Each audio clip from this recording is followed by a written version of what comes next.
အားလုံးပဲမင်္ဂလာပါဒီနေ့မှာတော့ဆ iam နိုင်စနေရဲ့နေကြပန်းလေးတစ်ပွင့်လိုပြုံးမဆိုတဲ့စာအုပ်ထဲကအချစ်ကပြားတွေလက်ဆောင်ပေးမယ်ဆိုတဲ့ဆောင်းပါးလေးကိုကောက်နှုတ်ဖတ်ပြချင်ပါတယ်အစ္စရေးမှာအလုပ်လုပ်တဲ့ကျွန်တော်မိတ်ဆွေတူပြည်တော်ပြန်လာတော့အစ္စရေးမှာသူကြုံတွေ့ခဲ့ရတဲ့သူ့လုပ်ဖို့ကိုင်ဘက်ခိန်းကတားဖြစ်သူရဲ့စာဖတ်ခြင်းအပေါ်လမ်းညွှန်သွန်သင်ပုံတွေအကြောင်းကျွန်တော်ကိုပြောပြခဲ့တယ်။ခိန်းဟာတားဖြစ်သူဟေမန်မူလာရန်စတက်ကလေးကစာဖတ်တတ်ဖို့ကိုလမ်းညွှန်ခဲ့ပါတယ်။စာအုပ်တအုပ်ဖတ်တဲ့အခါဘယ်နေရာအထိဖတ်ပြီးပြီဆိုတာကိုအမှတ်အသားလုပ်ဖို့တားကိုသူတောင်းဆိုခဲ့တယ်။တကယ်လို့တားကစာအုပ်တအုပ်ဖတ်ပြီးရင်သူကဖတ်เสียစာအုပ်အသစ်တအုပ်ထပ်တိုးပေးပါတယ်။အဲ့ဒါအပြင်တားဖတ်ပြီးခဲ့တဲ့စာအုပ်တွေကိုဖတ်ပြီးသားစာအုပ်စရင်းနဲ့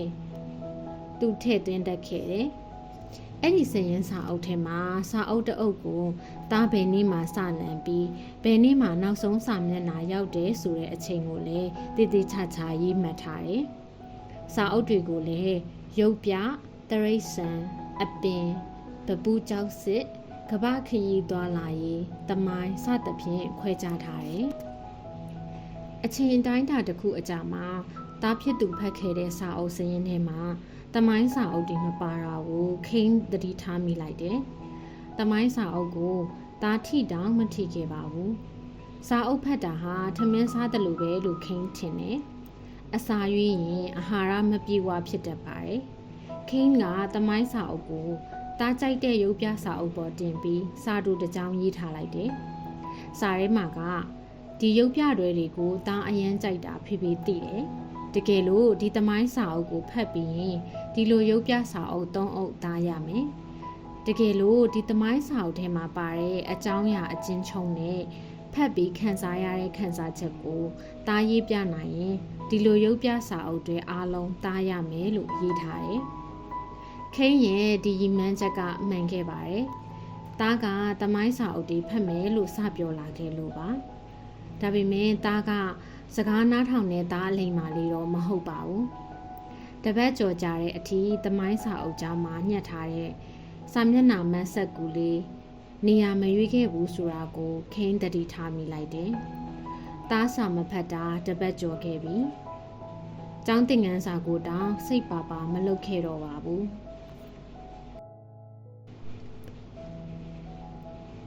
တားရဲ့အိတ်ခမ်းနဲ့ခိန်းရောက်လာခဲ့တယ်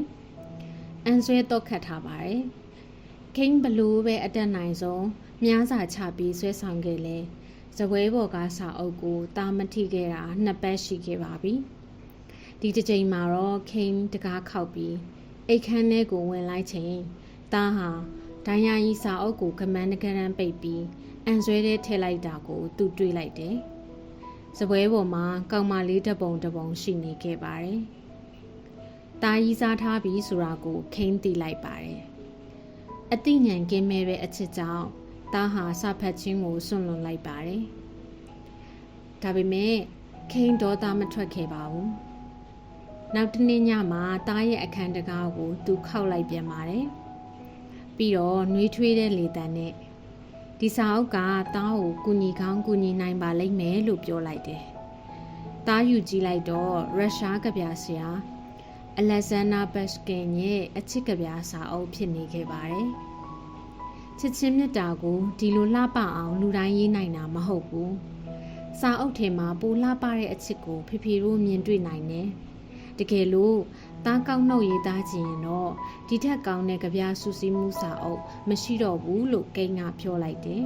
။တားကဖခင်ကိုငေးကြောင်ပြီးကြည်နေခဲ့ပါတော့တယ်။အဲ့ဒီနောက်မှာတော့တားရဲ့ဇပွဲဘော်ကစာအုပ်တွေလှုပ်ရှားတက်ဝင်လာခဲ့ပြန်ပါတယ်။ဒီလိုအချိန်မျိုးမှာတားဟာသူဖတ်ချင်တဲ့စာအုပ်စရင်းတွေကိုရေးပြီးဇပွဲဘော်တင်ထားတတ်ပါတယ်။အဲ့ဒီစရင်းထဲမှာအင်္ဂလန်ကဗျာဆရာ Thomas Stans Eliot ရဲ့ The Wasteland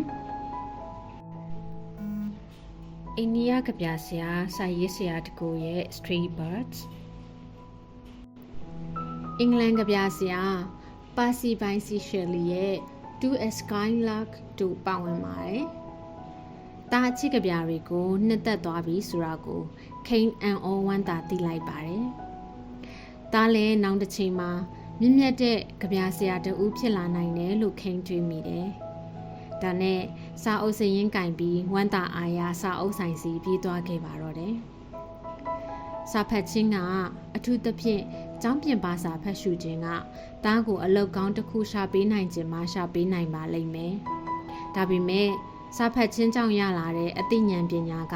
ဘာနဲ့မှလဲလှယ်လို့မရတဲ့အရာဖြစ်တယ်လို့ခိန်းကတားကိုပြောခဲ့ပါတယ်။တော်လန်ရေးအပြင်ကျွန်တော်ရဲ့တသက်တာကြိုက်နှစ်သက်တဲ့အရာကစာဖတ်ခြင်းပဲဖြစ်တယ်။စာတရက်မဖတ်ရရင်ကျွန်တော်အသက်မရှင်နိုင်ပါဘူးလို့တရုတ်ပြည်ရဲ့တော်လန်ရေးရှိပြီးဒေါက်တာဆွန်ရက်စင်ကပြောခဲ့ပါတယ်။အဆုံးထိအပိနာရှင်ခဲ့တဲ့အတွက်ကျေးဇူးတင်ပါတယ်။နောက်ထပ်အတန်းစာအုပ်လေးတွေမှာပြန်ပြီးတော့မှတွေ့ဆုံကြပါမယ်ရှင်။ချစ်ရတဲ့ဟာမိုနီပါ။